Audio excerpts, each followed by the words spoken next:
నమస్తే, నా పేరు తేజస్విని. బీసీఎన్ న్యూస్ కి స్వాగతం. ముందుగా ముఖ్యాంశాలు. ఢిల్లీలో కేంద్ర మంత్రి జేపీ నడ్డాతో మంత్రి నారా లోకేష్ భేటీ. ఈ నెల 21 నాటికి ఏపీకి 29,000 మెట్రిక్ టన్నుల యూరియా కేటాయిస్తామని హామీ.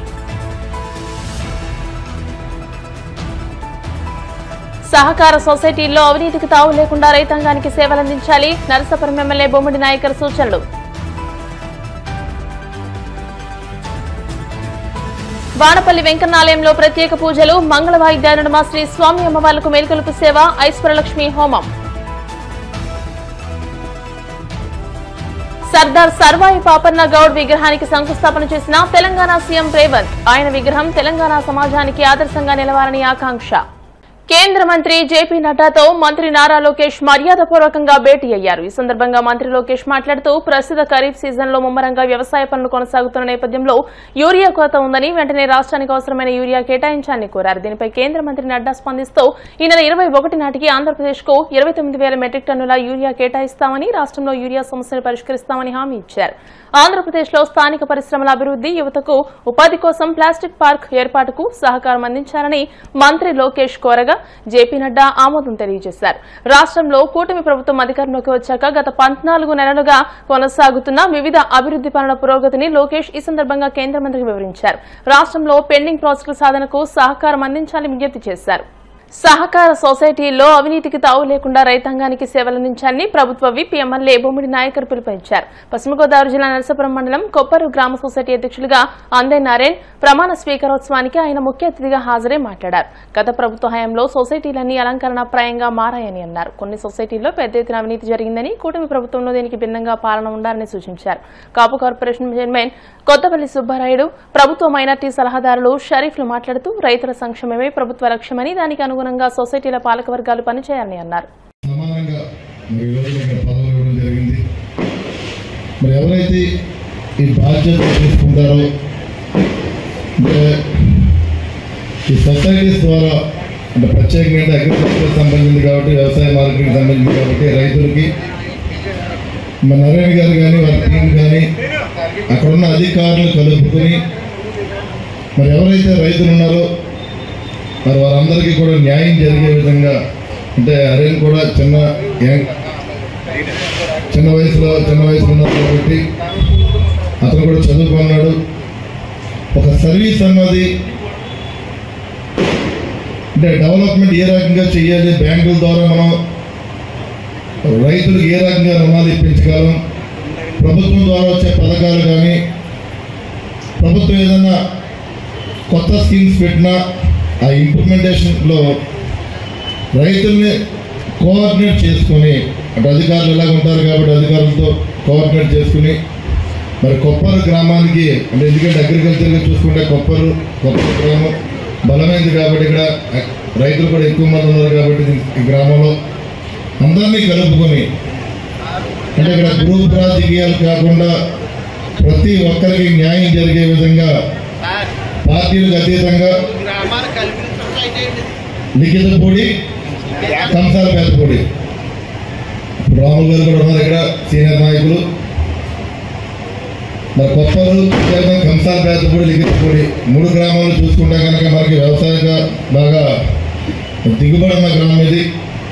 మరి గ్రామాన్ని, ఈ సొసైటీని కూడా ఏదైతే మీకు ఈ బాధ్యతల ద్వారా సొసైటీగా మరి అధ్యక్షుడిగా మీకు నియమించారు కాబట్టి మీరు ప్రతి ఒక్కరిని కూడా కలుపుకునే విధంగా ముందుకెళ్లాలని చెప్పిన మనస్ఫూర్తిగా తెలియజేస్తున్నాను. నేను కోనసీమ తిరుమలగా వర్ధిల్లుతున్న వాడపల్లి శ్రీ వెంకటేశ్వర స్వామి ఆలయంలో సోమవారం ప్రత్యేక పూజలు వైభవంగా నిర్వహించారు.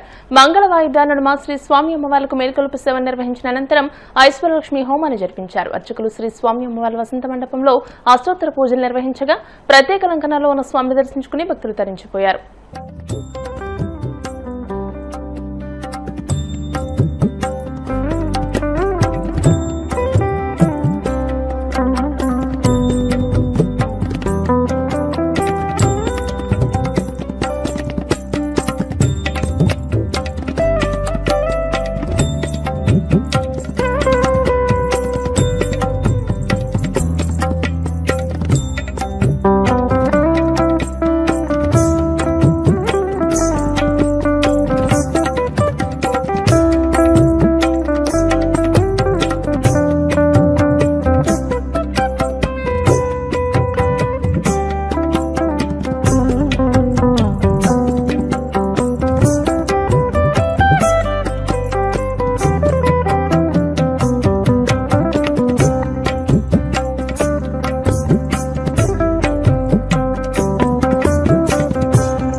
ఉత్తరాంధ్రలో ప్రముఖ పుణ్యక్షేత్రంగా విరాజిల్లుతున్న సింహాచలం శ్రీ వరాహలక్ష్మీ నరసింహస్వామి వారి నిత్య కళ్యాణం అంగరంగ వైభవంగా జరిగింది.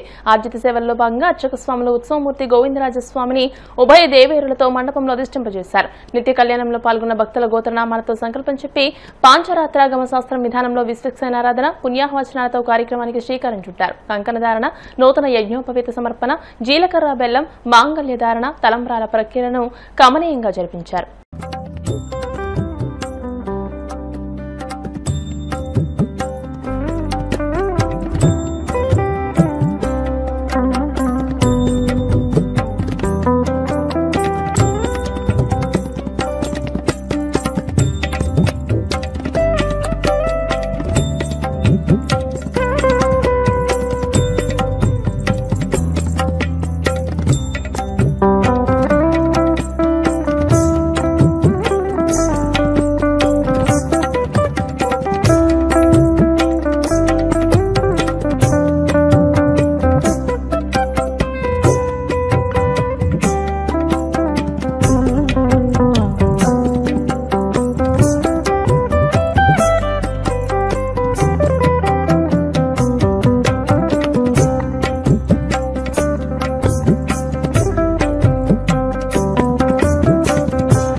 విశాఖ స్టీల్ ప్లాంట్ ప్రైవేటీకరణకు కేంద్ర రాష్ట్ర ప్రభుత్వాలు కుమ్మక్కయ్యాయని సిపిఐ రాష్ట్ర కార్యదర్శి రామకృష్ణ ఆరోపించారు. స్టీల్ ఫ్యాక్టరీని ఉద్దేశపూర్వకంగానే నష్టంలోకి నెట్టి అమ్మేసేందుకు కుట్రలు పన్నుతున్నారని ఆగ్రహం వ్యక్తం చేశారు. ఇప్పటికే కొన్ని వ్యవస్థలను ప్రైవేటు పరం చేసేందుకు ప్రయత్నాలు చేస్తున్నారని, లక్షల కోట్ల విలువైన విశాఖ ఉక్కు ఆస్తులను కారు చౌకగా కట్టబెట్టేందుకు కేంద్రం పావులు కదుపుతోందని విమర్శించారు. కేంద్రం తక్షణమే తన నిర్ణయాన్ని వెనక్కి తీసుకోవాలని ఈ సందర్భంగా ఆయన డిమాండ్ చేశారు. విశాఖ ఉక్కు ఫ్యాక్టరీని ప్రైవేట్ పరం చేయడానికి కేంద్ర రాష్ట్ర ప్రభుత్వాలు రెండు కుమ్మక్కై అంచెలంచెలుగా ఆ కార్యక్రమాన్ని కొనసాగిస్తూ ఉన్నాయి. గతంలోనే దాదాపు 3,000 మంది కాంట్రాక్ట్ కార్మికులను తొలగించారు. అంతేకాకుండా మార్చి నెలలో దాదాపు 1,140 మంది పర్మనెంట్ కార్మికులకు VRS వాళ్ళని ఇళ్ళకు మళ్ళీ ఇప్పుడు సెకండ్ లిస్ట్ ప్రిపేర్ చేశారు. ఆ సెకండ్ లిస్టులో 1017 మంది పేర్లు ఉన్నాయని చెప్పి తెలుస్తాం. కాబట్టి అంటే అంచెలంచెలుగా పర్మనెంట్ ఉద్యోగస్తులను, కాంట్రాక్ట్ కార్మికులను తొలగించే పనిలో వీరు ఉంటారు యాజమాన్యం. అంతేకాకుండా ఇప్పుడు గోడు చుట్టపై లోపటి పోటున్నట్టు 32 డిపార్ట్మెంట్లను ఇవాళ ప్రైవేట్ పరం చేస్తున్నారు. అందుకు గాను టెండర్స్ పిలిచారు. రేపు 9వ తేదీ వరకు, రేపు సెప్టెంబర్ 10వ తేదీ నాడు టెండర్లు ఓపెన్ చేసి ఎవరైతే బిడ్డర్స్ ఉన్నారో వారికి అప్పచెప్పడానికి 32 డిపార్ట్మెంట్స్ వారికి అప్పచెప్పడానికి ప్రయత్నం.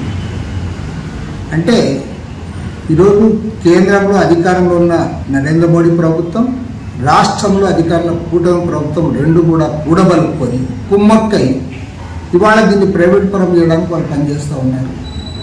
మరోవైపు ఏమాత్రం సిగ్గు ఎగ్గు లేకుండా మన రాష్ట్రానికి చెందిన ఎంపీలు కేంద్ర ఉక్కు శాఖ మంత్రి దగ్గరికి వెళ్ళి వీళ్ళ ప్లీ ఏమంటే వాళ్ళు విశాఖ స్టీల్ గురించి మాట్లాడడం లేదు.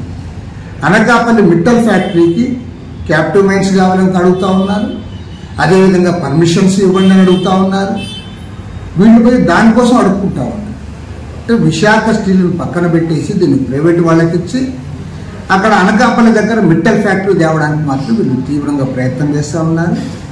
నేను గ్యారంటీ చెప్తా ఉన్నా, మీరు ఇదే పద్ధతిలో వ్యవహరిస్తే చరిత్ర మిమ్మల్ని క్షమించదు. పోరాడి సాధించుకున్న ఫ్యాక్టరీ, తెలుగు ప్రజల ఆత్మగౌరవానికి ప్రతీక, 34 మంది ప్రాణాలు అర్పించి సాధించుకున్నారు. ఇవాళ విశాఖ స్టీల్ అంటే ఒక బ్రాండ్ ఇమేజ్ ఉంది, దాన్ని మీరు ప్రైవేట్ పరం చేస్తారా? ప్రైవేట్ వానికి తైనాతీలుగా వాడికి కుమ్మక్కై వాడితో లాలించబడతారా? మిట్టల్ గారికి సేవ చేయడానికి మిమ్మల్ని ఎంపీలుగా ఎన్నుకున్నారా అని నేను అనుకుంటాను. నేను చివరిగా ముఖ్యమంత్రి గారికి మాత్రం ఒకటే చెప్తాను. ముఖ్యమంత్రి గారు రాష్ట్రం గురించి, అభివృద్ధి గురించి రోజు చెప్తా ఉన్నాడు గంటలు గంటలు. నేను ముఖ్యమంత్రి గారికి మీరు ఎన్ని అభివృద్ధి కార్యక్రమాలు చేసినా విశాఖ స్టీల్ ఫ్యాక్టరీ ప్రైవేట్ పరం అయితే మాత్రం నేను గ్యారంటీ చెప్తా, తెలుగు ప్రజలు క్షమించరు, చరిత్రహీనులుగా మిగిలిపోతారు. కాబట్టి ముఖ్యమంత్రి గారే ప్రత్యేకంగా చొరవ తీసుకొని ఈ స్టీల్ ఫ్యాక్టరీని కాపాడడానికి ముందుకు రావాలి. తక్షణమే ఆల్ పార్టీ మీటింగ్ పెట్టాలి. కేంద్ర ప్రభుత్వం పైన ఒత్తిడి తేవడానికి పూనుకోవాలని చెప్పి నేను కోరుతాను. ఇప్పుడు కాసేపు ప్రకటనలు.